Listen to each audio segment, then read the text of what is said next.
27 აპრილს არის გონი პირველი თამაში და 3 მაისი ჩავთვლით ახალ ზელანდიაში ჩავტარდება მსოფლიო ჩემპიონატი მეორე დივიზიონი ბეჯგუფი. როგორ ემზადება საქართველოს ჰოკეისტთა ეროვნული ნაკრები და მე კითხვა იქნება თქვენ რა მოლოდინიკა თქვენ ყოველთვის მაქსიმალისტი ხართ და 99% თქვენი პროგნოზები მართლდება. მე ასე მახსოვს ბოლო წელს. მადლობა პირველ რიგში კიდევ ერთხელ მოწვევისთვის. რაც შეეხება ჩვენი ნაკრების მომზადებას, დაახლოებით 1 კვირა უკვე რაც დაიწყო სასწავლო შეკრება თბილისის ყინულის სასახლე არენაზე. შემადგენლობაში არანაირი პრობლემები არ გვაქვს, იმიტომ რომ თქვენ იცით რომ შარშან გქონდა ძალიან სერიოზული პრობლემები ტრავმების გამო შემადგენლობაში. აბსოლუტურად სრულფასოვან მომზადებას გადის, გუნდი არის მთელი შეიკრიბა მთელი შემადგენლობით და ამიტომ ჩვენ პროგნოზებით და მოლოდინებით საკმაოდ სერიოზული გვაქვს. თქვენ იცით რომ შარშან ჩვენ დავიკავეთ ქვეჯგუფში მეორე ადგილი და წელს ჩვენი მე ეს რამოდენიმეჯერ უკვე ვთქვი, პროგრამა მინიმუმიც და მაქსიმუმიც არის პირველი ადგილის დაკავება და ქვეჯგუფის მოგება. ჩვენი ნაკრები ახლა ჩაირთვება ეს ვიდეო მასალა, რომელიც მოგვაწოდა საქართველოს ყინულის ფედერაციამ. დიდი მადლობა ბატონ შოთა ბალარჯიშვილს. ვიდეო ფოტოკადრები ჩაირთვება ახლა. ზუსტად აქ კადრებზე ჩვენ ხედავთ ჩვენი ნაკრების მზადების პროცესს ვარჯიშია თბილისის ახალ არენაზე, ოლიმპიურ პარკში რომ მდებარეობს.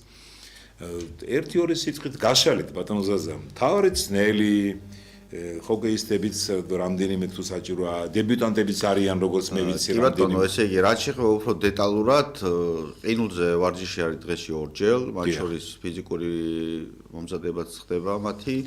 აგრეთვე თქვენ თვითონაც ხართ დამსწრე, მათ შორის ფსიქოლოგიური მომზადებაც მე დღესაც განვაცხადე. რაც შეეხება ჩვენი მთელი სამწუხაროდ გუშინ შემოერთა ნაკრებს, ცოტა გივიან ვიდრე ვარჯიში დაიწყო. თუმცა მეორე მთელი ცომაია ჩვენი ასე ვთქვათ რევაზი უკვე პირველი დღიდან აქ არის, გახსოვთ კაპიტანი იყო გახდა წლების განმავლობაში საქართველოს ნაკრების რეზო. რაც შეეხება ჩვენ რა თქმა უნდა წელს გვაქვს უკვე იმის შესაძლებლობა და ფუფუნება, რომ ჩვენ ახალგაზრდული ნაკრების ინტეგრირება დავიწყეთ დიდ ნაკრებთან და დებიუტანტები არიან ნაკრებში. და წელს მსოფლიო ჩემპიონატზე ეს მე იცით რომ არ მიყვარს ეს საკითხებზე პირადად ლაპარაკი, სამართლო შტაბი გადაწყვიტავს ამას. რამოდენიმე მოთამაშე ახალგაზრდული ნაკრების იქნება დიდი ნაკრების შემადგენლობაში. ეს თქვენი ინფორმაცია გაქვთ ძნელების. ნუ ახლა ჩვენ რა თქმა უნდა ამაზე ვსაუბრობთ და მე რა თქმა უნდა ვიცი ახლა ეს ყველა. საბოლოო შემადგენლობა ბატონო ჯერჯ გამოცხადებული არ არის, ხო, ვინც წავა ოფიციალურად არ არის. საბოლოო შემადგენლობა პრაქტიკულად მე რა თქმა უნდა ხა მე საქმის კურსში ვარ და დღესიანა ვნახე, მაგრამ როდესაც ოფიციალურად გამოცხადება საჯაროდ და დაიდება საბოლოოდ რა შემადგენლობაც იქნება, მე ვისაუბროთ ამ საკითხზე. დიახ, მე მივმართავ ტელემაყურებლებს და რადიომსმენელებს, ვისაც აინტერესებს ჰოკეი, აინტერესებს, ხშირად შედით საქართველოს ყინულის ჰოკეის ფედერაციის გვერდზე. ყველა სიახლეებს იქ გაიგებთ როგორ ემზადება ნაკრები. ესე იგი, ჩვენ ჯგუფში არის ისლანდიასთან პირველი მატჩი, აი მეტოქებზე. პირველი მატჩი ჩვენ გვაქვს ისლანდიასთან და შემდგომი თამაში გვაქვს ახალ ზელანდიასთან. ხა მე ვიტყოდი, რომ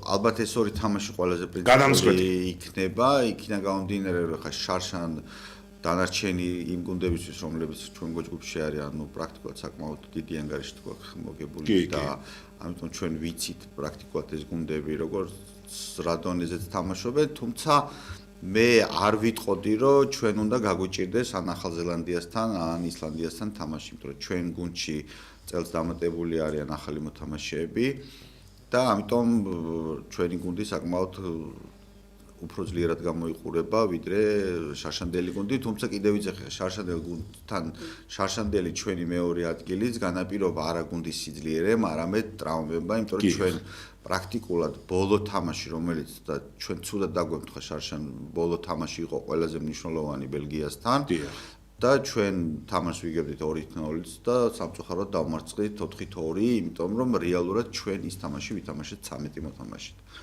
ეხა ჰოკეიში მოგეხსენებათ 13 მოთამაშე არის ნახევარი გუნდი. ხო.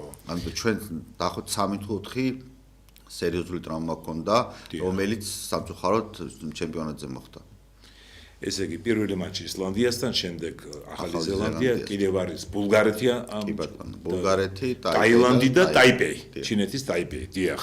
მაგრამ გადამწყვეტი მატჩები არის პირველი მეორე. მე ვიტყოდი პრინციპული უფრო ვიდრე გადამწყვეტი, იმიტომ რომ ჩვენ წარსული გვაკავშირებს ახლა ამ გუნდებთან, ახალ ზელანდიასთან ჩვენ შარშან დავმარცხდით. მე ვერ ვიტყოდი რომ კიდევ ვიძახი აი რაღაც სიძლიერის მომენტი იყო, ალბათ ცოტა სერიოზულად უნდა მოვუკიდებოდით მაგ თამაშს. იცით რომ სპორტში ეს რაღაცები ხდება ხანდახან და ისლანდიას რაც შეეხება, ისლანდიასთან ჩვენ ბოლო თამაში მოგებული გვაქვს, ბოლოს როცა ვითამაშეთ ის იყო შარშან წინ. ამიტომ თუმცა მე ყოველთვის ვამბობ ყველა ჩემპიონატის წინ რომ არ შეიძლება მსოფლიო ჩემპიონატზე არასერიოზულად ან სუსტი და ძლიერ გუნდებად დაყოფა. მე ყოველთვის ვიძახი რომ მე კარგად მახსოვს 2023 წელს მადრიდში როცა იყო მსოფლიო ჩემპიონატი ზუსტად მეორე დივიზიონში, ისლანდიასთან პირველი მატჩი იყო. აი, მაგ თამაშზე ვიძახი ზუსტად, რომელიც გავიმართა. აღდგომის დღეს 12 საათზე დაახლოებით 35 ქართველი მადრიდში მცხოვრები ქართველები მოვიდნენ ამ შეხვედრაზე, ჩვენ მიმართეთ თხოვნით საელჩოს თანამშრომლებიც, ჩვენი დიასპორის წარმომადგენლებიც და 4-1 რომ დავამარცხეთ. ბევრისთვის ეს მოულოდნელი იყო, მაგრამ მე მახსოვდა თქვენი სიტყვები, რომ ჩვენ აუცილებლად მოვიგებთ ისეთ კონდიციაში ვართ. იქ მეორე ადგილი დავიკავეთ, იმიტომ რომ ესპანეთთან შეხვედრის დროს ყველამ აღნიშნა ევროპულმა პრესამაც, რომ ტენდენციური მსაჯობა იყო და ცოტა იღბალი, ცოტა გამართლება და ასე შემდეგ. სამწუხაროდ ხო იცით, სპორტში ყველას ბოლოს აინტერესებს ანგარიში. ამიტომ მაგაზე აპელირება, რომ თქვა საჯების ბრალი იყო, ასე შეიძლება. შედეგი ერთად. თუმცა მე იცით რომ თქვენი წვლილი ძალიან დიდი იყო მხარდაჭერაში, იმიტომ რომ თქვენი იქ იყავით ამ თამაშზე და თქვენ ძალიან დიდი დამსახურება გაქვთ იმ მხარდაჭერისთვის, რომელიც ჩვენ გვაქვს. ისევე როგორც მე არ შემიძლია ახლა წეგან ვსაუბრობდით ჩვენ, განსაკუთრებული მადლობა არ უთხრა ჩვენს ელჩს ავსტრალიასა და ახალ ზელანდიაში, ბატონ ბეკადვალს, რომელიც ჩართულია საორგანიზაციო საკითხებში, თქვა ჩვენი წინა ფრენასთან და სხვადასხვა ტექნიკურ საკითხებში. ახალ ზელანდიაში ახლა ამ ჩემპიონატზე და როგორც ვიცი და საქმის კურსში ვარ, ბეკა აპირებს ჩამოსვლას და ჩვენ თამაშზე დასწრებას. ავსტრალიიდან აპირებს ახალ ზელანდიაში ჩვენი ნაკრები ხო ახალ ზელანდიის თამაშს. ხო, პირველ მატჩზე, ხო, მეორე მატჩზე, დიახ. და ჩვენ ნაკრები მგონი 20-ში თუ 21-ში როდის მიფრინავთ. ჩვენ ვაპირებთ 21-ში გამგზავრებას, იცით რომ ჯერით რომ ძალიან შორს არის და ფრენას დაახლოებით 40 საათი უნდა და გარდა ამისა ჩვენ ჩავდივართ 3-4 დღით ადრე, რათა აკლიმატიზაციის პერიოდი გუნდმა გაიაროს, იმიტომ რომ საკმაოდ დიდი გადაფრენაა და თამით უმეტეს ესეთი თამაშებია საკმაოდ საპასუხისმგებლო. ესე იგი ჩარტერი არ არის. ჩარტერი არ არის, იმიტომ რომ ახლა კიდევ ვიძახი ძალიან ძვირისია მე ხა არ შევალ მაგ დეტალებში, იცით რომ მე საავიაციო სფეროდან ვარ და აეროპორტის ყოფილი დირექტორი ვარ და ასე შემდეგ და ტექნიკურ დეტალებში არ შევალ. თბილისიდან ახალ ზელანდიამდე ჩარტერის გაკეთება რა ტექნიკურ საკითხებთან არის დაკავშირებული. ძალიან რთული, ფინანსურად ყველანაირად.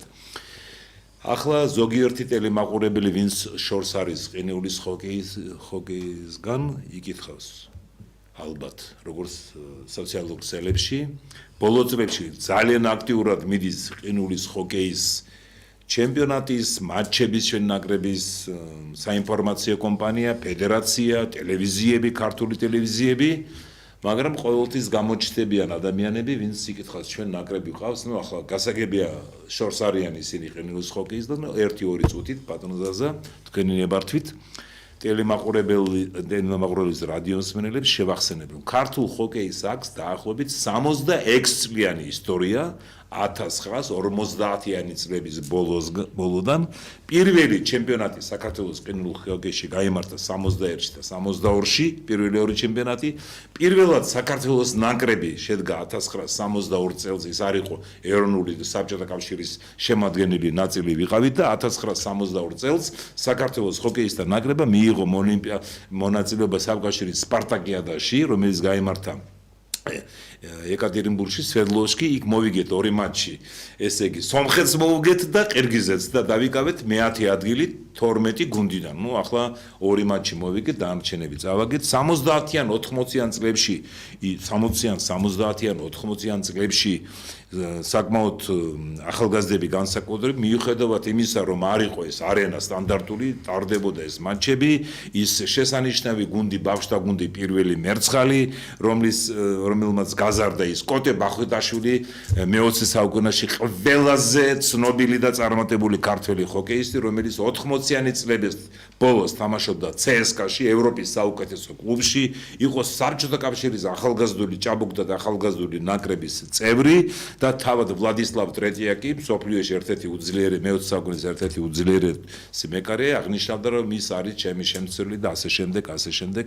მერე საბჭოთა იმპერია დაიშალა, იქ შეიცვალა ყველაფერი, კოტემაც მიატოვა ჰოკეი, მაგრამ 2004 წელს დაარსდა, როგორც მე ვიცი, საქართველოს ყინულის ჰოკეის ფედერაცია, 2009-ში გაწევრიანდით საერთაშორისო ჰოკეის ფედერაციაში, თუ რამე შემეშალა ბატონო ზაზა შემისწორეთ, 1-2 წელი შეიძლება და 2012 თუ 13 წლიდან რეგულარულად დაიწყო საქართველოს ნაკრებმა მსოფლიო ჩემპიონატებზე, იცოდეთ რომ 5 დივიზიონია ფაქტიურად, იქ არის უმაღლესი კლასის მეორე და მე ჩვენთან მეორე B დივიზიონში არის A პირველი დივიზიონი, მეორე, მესამე დივიზიონი, საკვალიფიკაციო ეტაპები, მაგრამ ჩვენ ნაკრებში ძირითადად არიან როგორც საქართველოში დაბადებული გაზრდილი და ჰოკეისტები, ასევე სხვა ქვეყნებში დაბადებული ქართული წარმოშობის ან საქართველოს კავშირში მქონე ჰოკეისტები, რომლებიც